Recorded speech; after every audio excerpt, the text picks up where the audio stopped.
મિત્રો, ખિસ્સા ક્લાસીસમાં આપનું હાર્દિક સ્વાગત છે. મિત્રો, આજનો આપના માટેનો સવાલ છે કે મહારાષ્ટ્રના પ્રથમ મહિલા નાયબ મુખ્યમંત્રી કોને બનાવવામાં આવ્યા? તો આપનો ઓપ્શન છે સુનેત્રા પવાર, બી અવની કશ્યપ કે સી આનંદી માત્રે.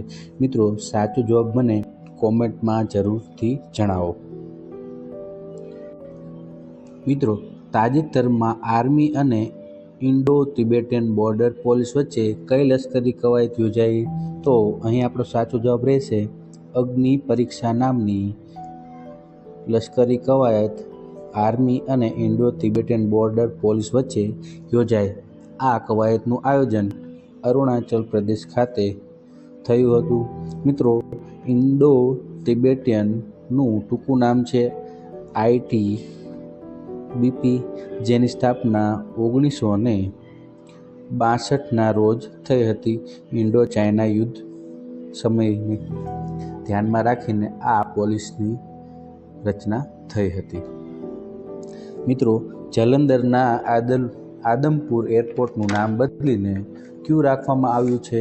તો મિત્રો, તાજેતરમાં જ આપણા માનનીય વડાપ્રધાન નરેન્દ્રભાઈ મોદીએ આનું નામકરણ કર્યું છે, જેનું નામ રાખ્યું છે શ્રી ગુરુ રવિદાસ મહારાજ,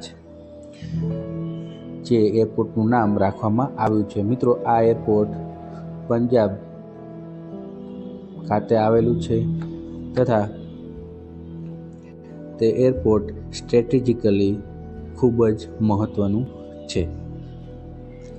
મિત્રો, કયા ભૂતપૂર્વ વડાપ્રધાનને ભ્રષ્ટાચારના આરોપ બદલ 10 વર્ષની જેલની સજા મળી છે? તો અહીં આપણો સાચો જવાબ રહેશે બાંગ્લાદેશના ભૂતપૂર્વ વડાપ્રધાન, જેનું નામ છે શેખ હસીના, જે બાંગ્લાદેશના ભૂતપૂર્વ વડાપ્રધાન હતા. તેમને ભ્રષ્ટાચારના આરોપ બદલ 10 વર્ષની જેલની સજા મળી છે.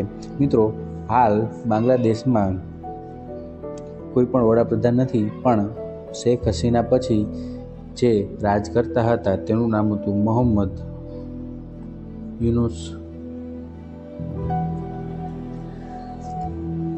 હાલ બાંગ્લાદેશમાં ચૂંટણી થવા જઈ રહી છે વડાપ્રધાનની. મિત્રો, ગ્રેમી એવોર્ડના શ્રેષ્ઠ ઓડિયો બુકનો એવોર્ડ કોને મળ્યો છે? તો અહીં આપણો સાચો જવાબ રહેશે જે આપણા ભૂટાનના સર્વોચ્ચ વ્યક્તિ ગણાય તેવા દલાઈ લામાને આ શ્રેષ્ઠ ઓડિયો બુકનો ગ્રેમી એવોર્ડ પ્રાપ્ત કર્યો છે.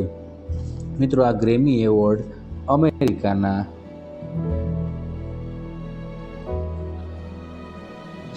લોસ એન્જલિસમાં આયોજિત થાય છે. મિત્રો, દલાઈ લામાની વાત કરીએ તો 4 વર્ષની ઉંમરે તેમને લામા બનાવવામાં આવ્યા હતા અને તેમની આ ઓડિયો બુકનું નામ આપણે જણાવી દઉં કે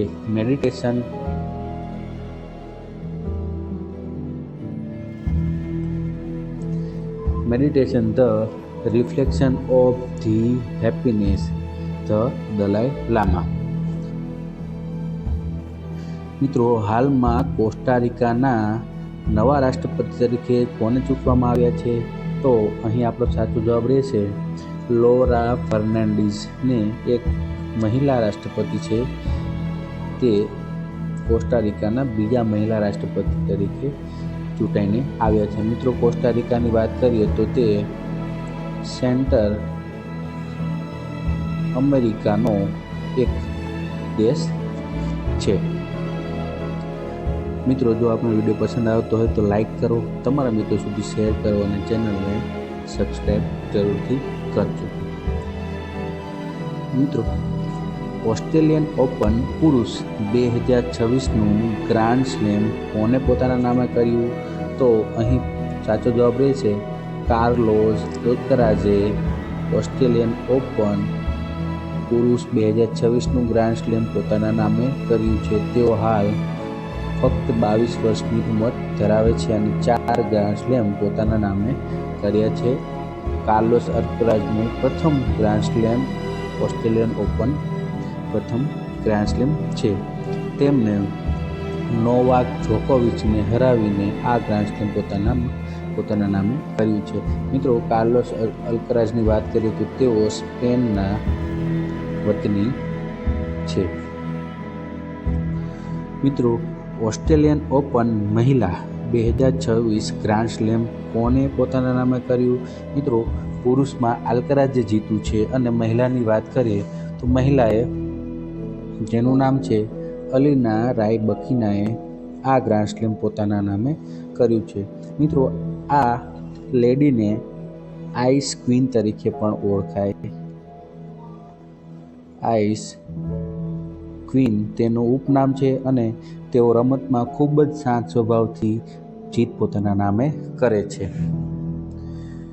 મિત્રો, ગુજરાતના કયા સ્થળે નવા એરપોર્ટની મંજૂરી મળી? અહીં આપણો સાચો જવાબ રહેશે ડીસા ખાતે ગુજરાતને નવા એરપોર્ટની મંજૂરી મળી, જે ડીસા રાજસ્થાન, પાકિસ્તાન અને કચ્છની ખૂબ જ નજીક હોવાથી આ સ્ટ્રેટેજિક લોકેશન હોવાથી ડીસાને એરપોર્ટની મંજૂરી મળી છે. અહીં એવિએશન માટે એરફોર્સ અને સિવિલ એવિએશન પણ થઈ શકશે. મિત્રો, ડીસાની વાત કરીએ તો ડીસા બનાસકાંઠામાં આવેલું છે, જેનો જિલ્લો છે બનાસકાંઠા. મિત્રો, તાજેતરમાં વોશિંગ્ટનમાં યોજાયેલ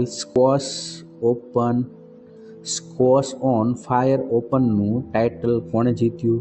તો અહીં આપણો સાચો જવાબ રહેશે અનાહત સિંહ, જે સ્ક્વોશના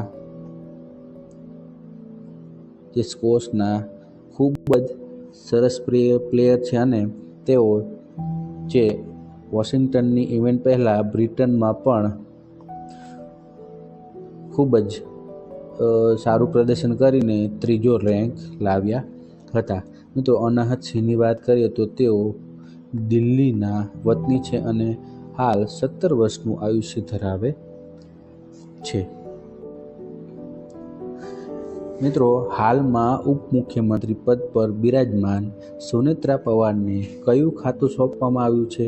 તો અહીં આપણો સાચો જવાબ રહેશે સુનેત્રા પવારને રમતગમત, યુવા કલ્યાણ અને અલ્પસંખ્યાકનો વિકાસ એમ કુલ 3 ખાતા સોંપવામાં આવ્યા છે. મિત્રો, સુનેત્રા પવારની વાત કરીએ તો તેઓ સ્વર્ગસ્થ અજીત પવારના પત્ની છે અને મહારાષ્ટ્રના પ્રથમ મહિલા ઉપમુખ્યમંત્રી છે. મિત્રો, અહીં સુધી વિડીયો જોવા માટે આપનો ખૂબ ખૂબ આભાર. જય હિન્દ, જય ભારત.